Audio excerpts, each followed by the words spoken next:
So a few months ago, I think mid-May, right after or during the time we were writing our May newsletter, we discovered something. That we were pregnant. We were. Yes.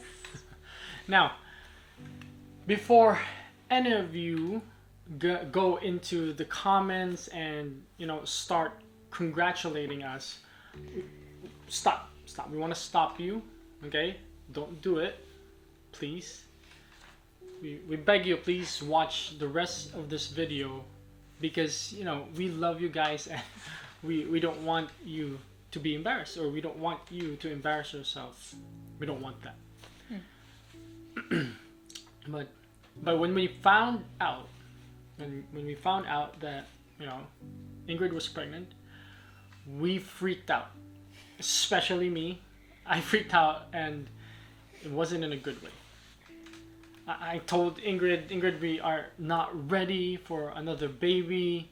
Our situation is not that great financially, specifically, and we would have 3 babies. I can't imagine having 3 babies in diapers.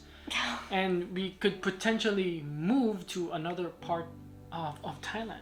And just imagining home assignment with 3 babies. Oh gosh. Imagining flying in a plane with 3 babies, I just can't imagine it. But I bought Ingrid 4 pregnancy tests, hoping for a different result, but each time the results came, it was the same. We didn't want to tell anyone yet because we needed to accept it ourselves. Right, we didn't even tell our parents. Right, we didn't tell anyone. anybody. We just kept it. Right. Then during one of our meetings here in Bangkok, right before Ingrid was to give a presentation, we miscarried.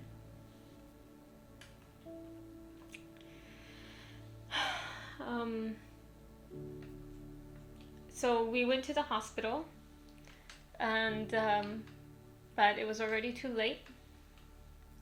The same doctor that delivered Jubilee and delivered Lucas delivered us the bad news that the baby was already gone.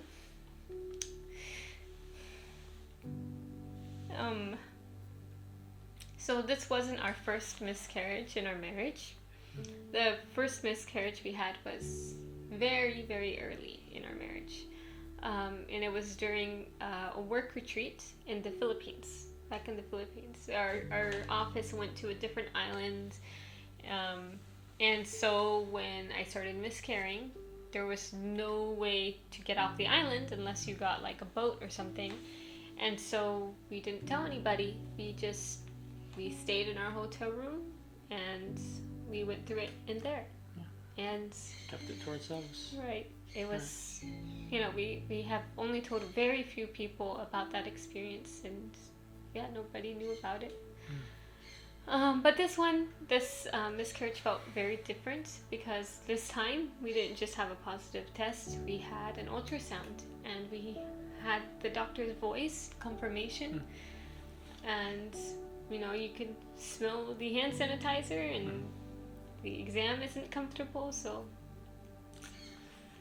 yeah. And it's like we didn't want to be pregnant, and then God made it so, and it felt really awful. It felt really awful. It felt like a child who didn't want a toy because he was being a too brat. picky. So the toy was taken away, and then the child wants it again. We felt that way.